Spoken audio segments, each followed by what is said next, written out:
Hi മക്കളെ, learn and തിങ്ങിൻ്റെ ഇന്നത്തെ ക്ലാസ്സിലേക്ക് എല്ലാ കൂട്ടുകാർക്കും സ്വാഗതം. ഇന്ന് നമ്മൾ പഠിക്കുന്നത് 8ാം ക്ലാസ്സിലെ മലയാളം കേരള പാഠാവലിയിലെ അമ്മമ്മ എന്ന പാഠഭാഗത്തിലെ പഠന പ്രവർത്തനങ്ങളാണ്. ഫസ്റ്റ് ക്വസ്റ്റ്യൻ: അത്രയ്ക്ക് പെരുകുന്ന സങ്കടങ്ങളുടെ അർത്ഥം പിന്നീടാണ് എനിക്ക് മനസ്സിലായത്. അമ്മമ്മയുടെ സങ്കടങ്ങളുടെ കാരണമെന്താവാം? ഉത്തരം: വിധവയാണ് അമ്മമ്മ. ഒരു മകളുടെ ഭർത്താവ് തികഞ്ഞ മദ്യപാനിയായിരുന്നു. കലഹിച്ച ജീവിതത്തിൽ നിന്നാണ് 3 കുട്ടികളും പിറന്നത്.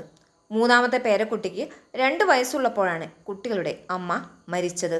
അമ്മ വിളക്ക് ഊതിക്കെടുത്തി പറക്കമുറ്റാത്ത 3 മക്കളെ ഇരുട്ടിലേക്ക് തള്ളി അവരുടെ കരച്ചിലുകൾക്ക് കാതുകൊടുക്കാതെ കുട്ടികളുടെ അച്ഛൻ എങ്ങോട്ടോ ഓടിപ്പോയി. ഇതെല്ലാം കഴിഞ്ഞിട്ട് 8 വർഷമായെങ്കിലും കരയാത്ത ഒരൊറ്റ ദിവസം പോലും പിന്നെ അമ്മമ്മയുടെ ജീവിതത്തിൽ ഉണ്ടായിട്ടില്ല. അമ്മയില്ലാത്ത കുഞ്ഞുങ്ങളെ തന്നോട് ചേർത്ത് പിടിച്ചാണ് വളർത്തേണ്ടതെന്ന് അമ്മമ്മയ്ക്കറിയാം. ഇതെല്ലാമായിരുന്നു അമ്മമ്മയുടെ പെരുകുന്ന സങ്കടങ്ങൾ.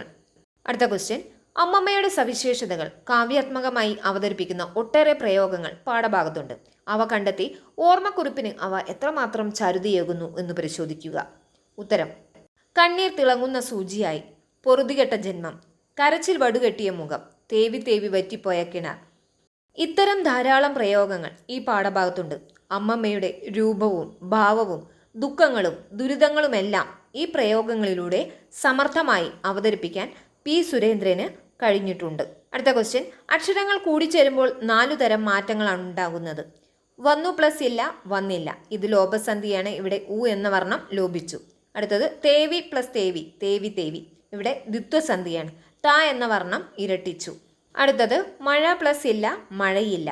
ഇവിടെ ആഗമസന്ധിയാണ്. കാരണം യ എന്നുള്ള വർണ്ണം ആഗമിച്ചു, വന്നു ചേർന്നു. വിൻ പ്ലസ് സ്ഥലം, വിണ്ടലം. ആദേശ സന്ധികളെ കുറിച്ച് കൂടുതൽ അറിയാനായിട്ട് മുൻപ് അയച്ചിട്ടുള്ള വീഡിയോസ് കാണുക. ഇത്രയും പ്രവർത്തനങ്ങൾ എല്ലാവർക്കും മനസ്സിലായിട്ടുണ്ടാവുമെന്ന് കരുതുന്നു. നിങ്ങളുടെ വിലയേറിയ അഭിപ്രായങ്ങളും നിർദ്ദേശങ്ങളും എല്ലാം എന്നെ അറിയിക്കുക. കൂടുതൽ മലയാളം ക്ലാസ്സുകൾക്കായി ഈ ചാനൽ സബ്സ്ക്രൈബ് ചെയ്യുക. കൂടാതെ ബെൽ ബട്ടൺ അമർത്തുക. ഈ വീഡിയോ നിങ്ങൾക്ക് ഇഷ്ടപ്പെട്ടെങ്കിൽ ലൈക്ക് ചെയ്യാനും ഷെയർ ചെയ്യാനും സബ്സ്ക്രൈബ് ചെയ്യാനും മറക്കരുത്. Okay, thank you.